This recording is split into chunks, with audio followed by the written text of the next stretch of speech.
is going on, Day? I know, right? I know I've been out for a long time, man, and I don't like to be out this long. You know what I mean, man? Things have just been so busy, so chaotic and stuff, man. And I tell you, and believe me, I got some more stories to sit up there and tell about this Gladiator marble race. And right now, we sitting up here at the Gladiator Marble Race Arena, where there are some races that's sitting up there taking place. And right now, man, it's going to be a fantastic day. But hell, I got a lot of stories to sit up here and tell, a lot of news. And also, we got interviews for some teams, man. Ted is going to be handling that as soon as the teams get through racing. And plus, there are some teams that already finished racing. And we got a lot of things that sit up there to cover. And I'll try to sit up there and do it in a nice, timely manner. Man, let's sit up there and talk about the news right now. And the news that's sitting up there going around is that Gohan is now with police security. He has left the Lion Claws, and he went to join up with police security. So the Lion Claws end up selling his contract to police security, which police security end up buying his contract to get him out of that organization to join him. And believe me, Gohan is really happy about that.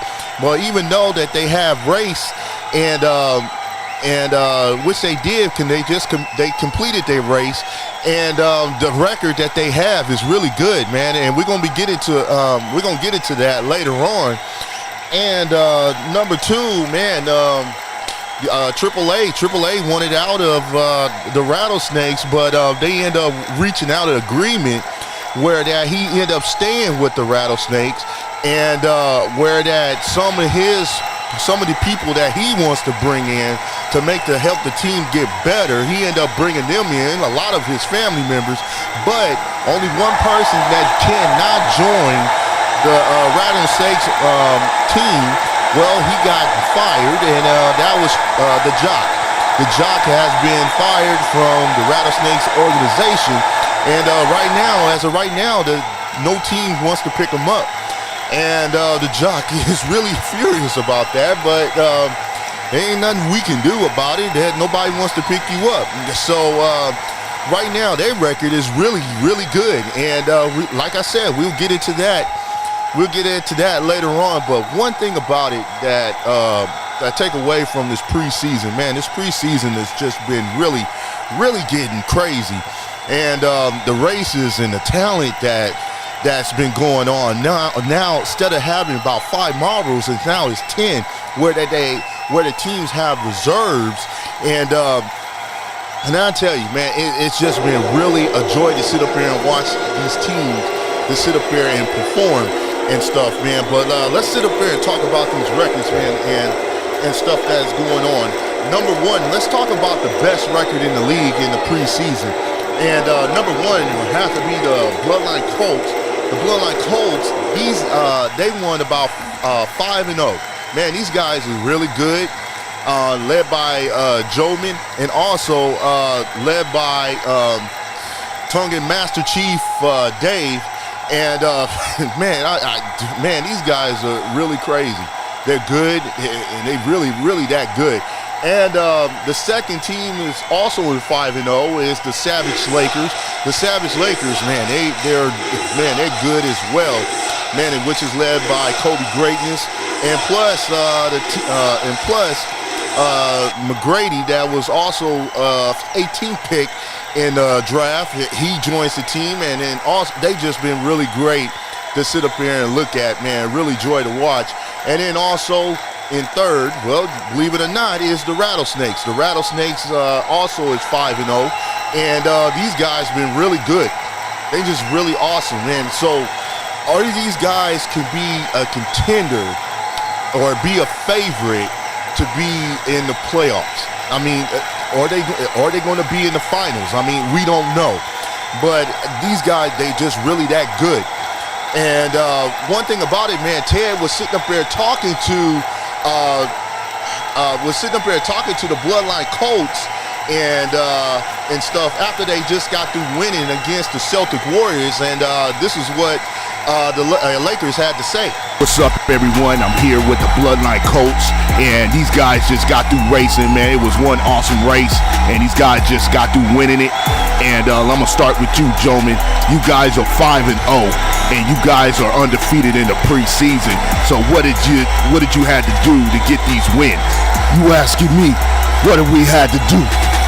I don't know if you notice anything different about us, but you need to sit up here and take a look. If you sit up here and see how we dominated this league 5-0 in this preseason.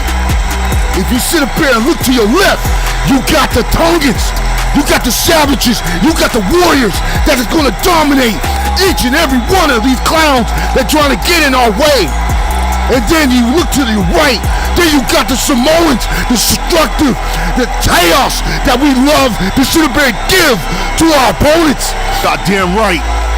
And man, no mistake about it, if anybody gets in our way, you will see how dominant that we really are in this league.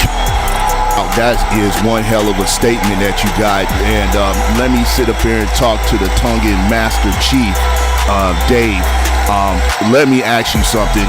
You guys are the first time stepping in this league, and you guys been really superb and stuff. I mean, how did you guys adjust and gel together as a team? You asking me what make us gel? What make us dominant in this league? I don't know if you noticed, to my guy on the right, that's my Toko. And there's nothing you're gonna do to break the bond of our brotherhood in this league. That's right. I don't know if you know what Toko means. It means oops, just like it means brother.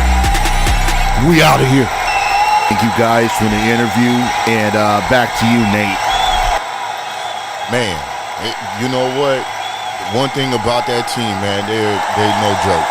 And when it was last season, man, these guys were, they was good too, but they wasn't as good as they were now.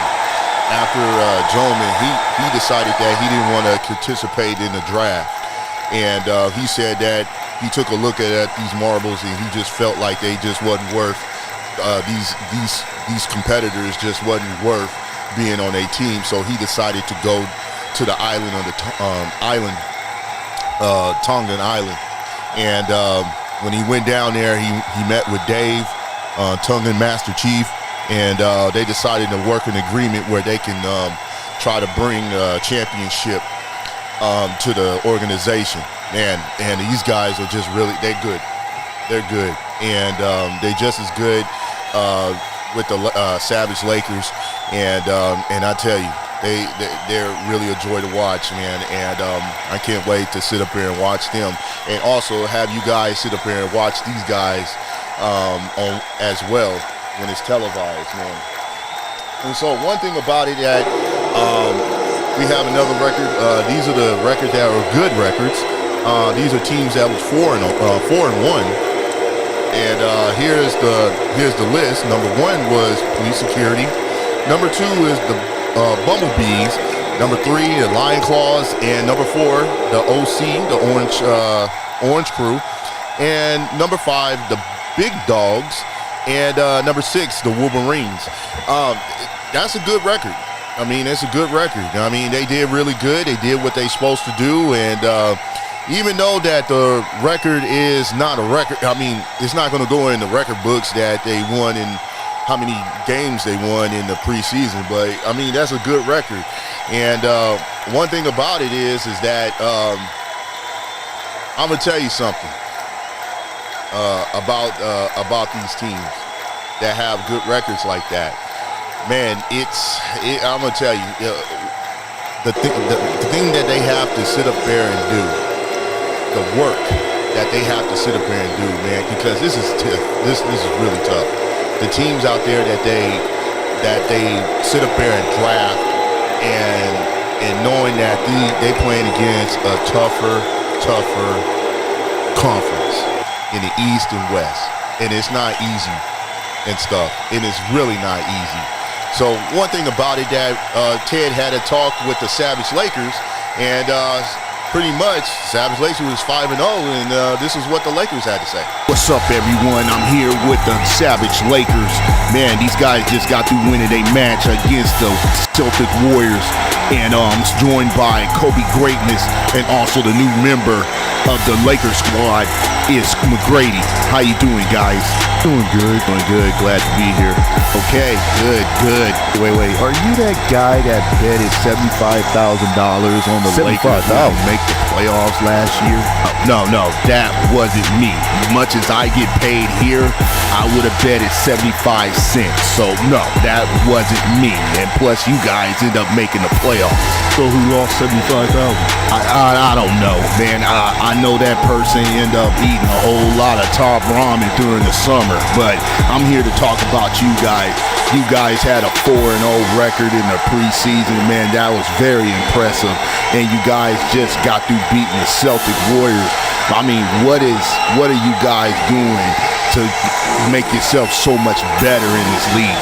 All right, you sound a little choked up that you said that we getting better. That he's the one that lost the 75,000. I did not lose 75,000. Okay, that's not the amount. Okay, it's all right. I mean, I'm used to this. I'm used to the hate. I'm used to this. You know, because I like when people bet against me. And you know, just to sit up there and look at your face, it just tells me that I just did my job and how much you lost a whole bunch of money. But I'm going to answer your question. What makes us so much better is that us working as a team. And that's one thing about it. Me and Magic B, man, we have a mind that just clicks just like that. And then you have McGrady that coming in off the bench that can sit there and take over games and give me a hand when we're dealing with opponents. So that's what makes us so much better. All right, cool. I have a question for you, McGrady. When you come off the bench, you give that spark to your teammates, and when you go out and score, it just seems like you're unstoppable. Do you feel that way? Oh, absolutely. I mean, that gives credit to my teammates, man. And if my boy Kobe can't sit up there and get through, then that's when I have to sit up there and take over. And that's how we do. That's what we do as a team. We read the defense. We read everything, their offense and everything, man. We study our opponents. So that's what we're going to have to do this year also, because we're ready for it, man. We got a big conference, man. In the West, we're loaded. Everybody's just loaded with talent. And in the East, man, it's probably like the same thing, but, man, the West is just so loaded right now. So, man. Yeah, absolutely. I see what you mean. I want to thank you guys for coming, man, and back to you, Nate. You know, Ted is right, and McGrady is right, man. The West is loaded. I mean, it's really loaded with good teams. It was such a good draft. I think that the West had a best draft than the East, and it's really good, man. And I'm gonna take away and say that the Lakers, man, they might be in the finals. I don't know, but it just seemed they're gonna be in the playoffs. I know that for sure. But one thing about it, man, it's that the West is just so loaded, man, with so much talent and stuff, man. And hopefully that, you know, I just can't wait to sit up here and show you guys when the season starts, because the season starts in a couple of weeks. And let's sit up there and go with the teams that was okay. Well, here's the record with the teams that were okay. The Sharks, well, their record was 3-2. These are the records for teams that were 3-2. The Sharks, the Orange Maniacs, the Gray Wolves, the Gray Diggers, the Snitches, the Bullies, the Yellow Jackets, and the Tigers. You know what? One thing I thought that was disappointing was the Bullies. I thought that the Bullies would probably be about 4-1, but they really disappointed me, man. One thing about it is that Justin sit up there and let having his girlfriend be the coach, Jasmine, which she has no coaching ability whatsoever, and I think that he just wants to sit up there and just keep an eye on her and stuff, man. But that's just unbelievable, you know. This is really unbelievable. The Gray Wolves really surprised me as well, even though that D-Roy, he used to be from the Big Daddy's Mama D oldest son, but now he's with the Gray Wolves, and he's working with all rookie teams, and they played okay. I mean, one thing about it, he's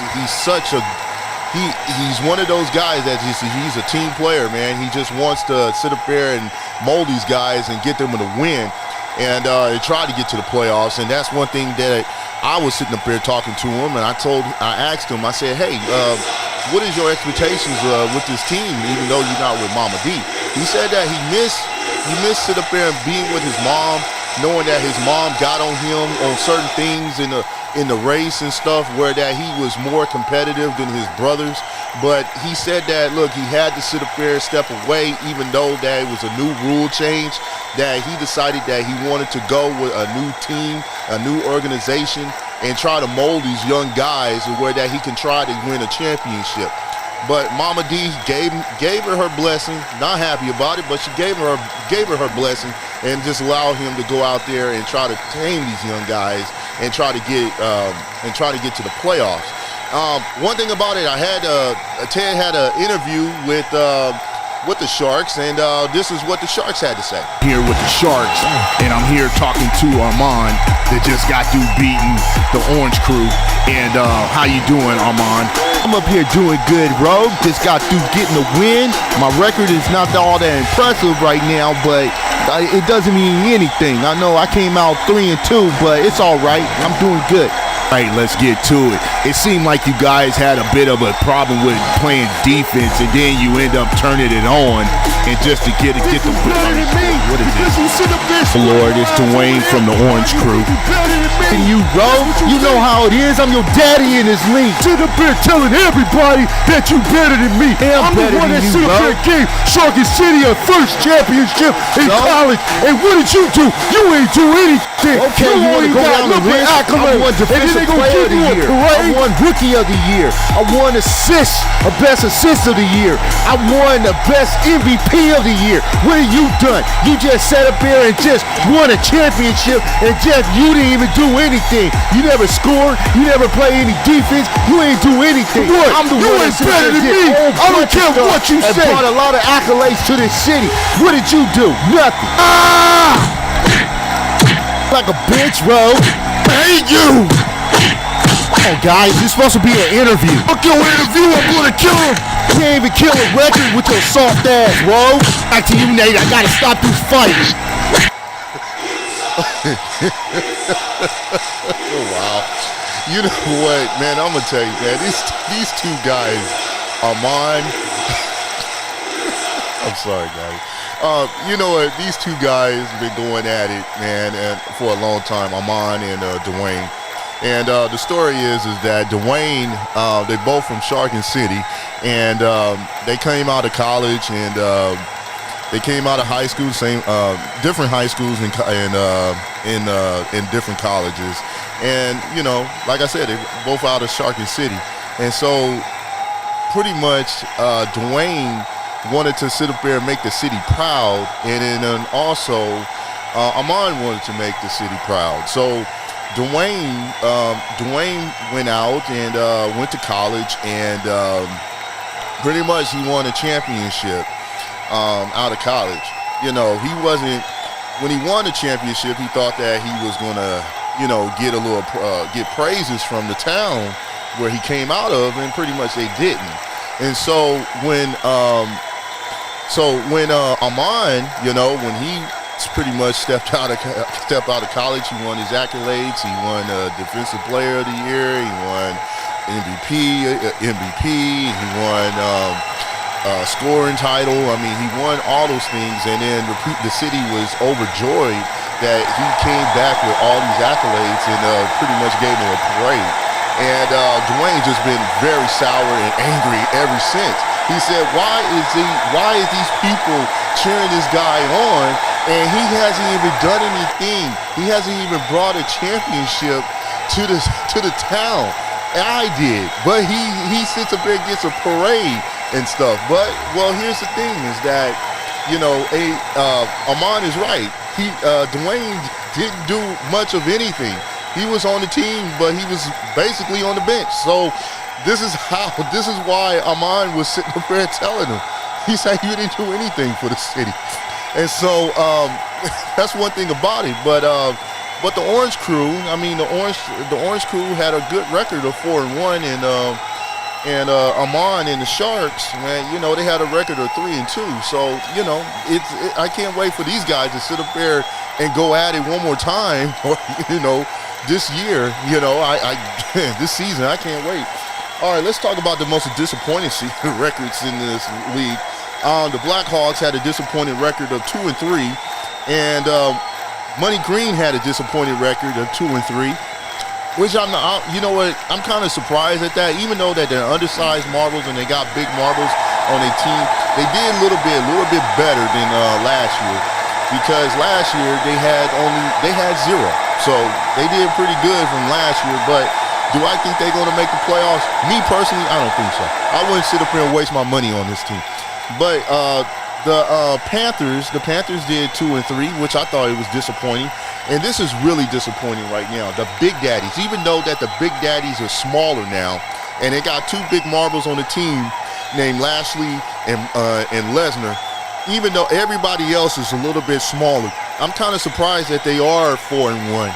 And they're going to have to get a little better if they're going to sit up there and be contenders and also get into the playoffs, because that right there, that record is really bad. And Venom really surprised me, but you know what? I thought that Iverson G, I mean, he was phenomenal. One thing about when they was racing, they seem like they just can't put away their opponents. They tie it up, and then they just can't sit up there and put them away, you know. And they have this lead, and it's up there, and they like I said, they just can't put them away. They having problems with that. The Marble Patriots, I thought they was going to have a good little record. They are 0-5. The Terminators are 0-5. Man, they look like the Terminators was in last season, and their record was 0-10. That's how bad they were.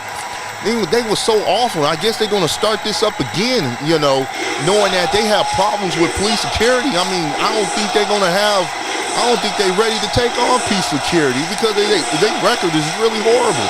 But then you got the players. The players are 2-3, and they still playing like the same old players. And they got all these new teammates on the team, and still they playing the same thing. And they're not there yet. Then you got the Lions, and the Lions, the new team that came up, they 0-5, which I was very, very disappointed in that team. And that is just crazy. And then also the Celtic Warriors, man. The Celtic Warriors are 1-4.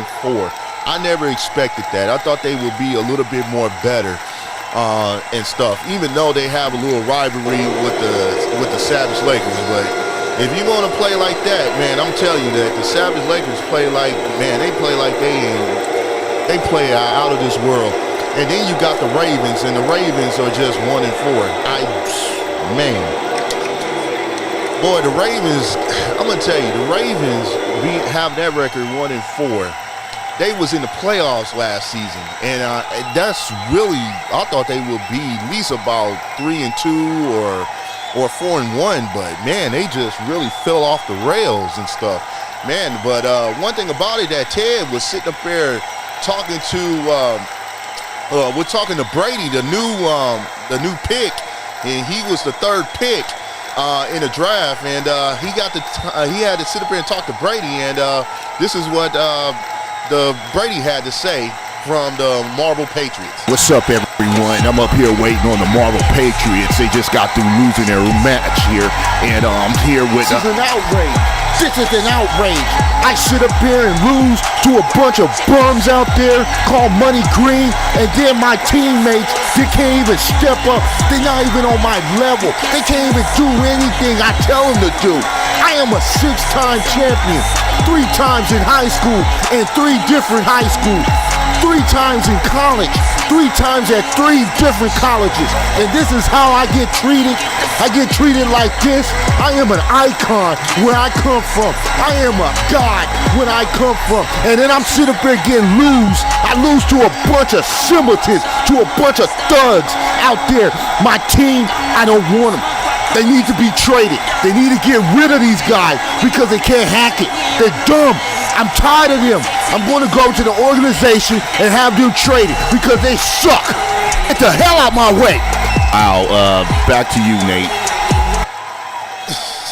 You know what, Brady? Man, you know what? Brady, you came into the league and said that how much you was going to sit up there and dominate in this league. You said that everyone is not better than you. You said that you are the needle mover. You the guy that people can come to when they need advice about winning. And now, since you're the face of the Marble Patriots, now you're sitting up there crying because you can't sit up there and get a win. You can't blame the team if you can't even sit up there and do what you're supposed to do out there to sit up there and make your team better and sit up there and play like a team. You can't complain, Brady. You really can't complain. You saying that you're the best. You're the face of the Gladiator Marble Race. That's what you said. Self-proclaimed being the face of the Gladiator Marble Race, and now you can't get a win. Don't sit up there and blame your team because you can't get a win. Don't do that. You need to go out there and try to figure it out. What you and your team are doing wrong and try to sit up there and get it win. Don't do that, Brady. That just shows that how much classless you acting right now. That's just really classless. That you sitting up there acting like that. That you willing to sit up there and throw your team under the bus because you can't get wins. What are you doing out there? I mean, seriously, what are you doing out there that you guys ain't winning? You supposed to be like the quarterback out there. And your team, and you up here blaming your team for not sitting up there winning. You supposed to be the blockage. You say you can do everything. You can block, you can score, you can be the assist leader, you can be the booster. So what are you doing out there? If you can say that you can do everything to make the team better, then you can't sit up there and say that you can't make the team better and you sitting up there crying. You need to keep your mouth closed. Work on your team. Get with the organization, work with some plays, try to sit up here and try to figure it out. And don't be a bitch and cry about it. You know, one thing about Gladiator Marble Race, yes, it's smack talk. It is smack talking out there in the Gladiator Marble Race, in which I wish that they would sit up there and do that to many other sports and sit up there and start whistling techs. You know, techs. You know, giving them technical fouls and stuff like that. I wish they'd sit up there and stop doing that, and just let the players trash talk. Cause this is what my Marble Race is about. It's trash talking. And so I'm gonna tell you right now, folks. I'm gonna sit up there and leave it at that. I want to sit up there and thank you guys for sitting up there and listening to Gladiator Marble Race, man. I'm so happy that the season is getting ready to start in a couple of weeks, man, and I'm very excited and stuff. And believe me, it's going to be another podcast, and we're going to be sitting up there talking about more marbles. We're going to sit up there and talk about more teams. We're going to sit up there and talk about who's the dominant force out there in the Marble League. And then we're going to talk about the bad teams that is just sorry as hell. And believe me, I'm going to sit up there and talk about it. Man, guys, I will see you next on the next Gladiator Marble Race. Peace.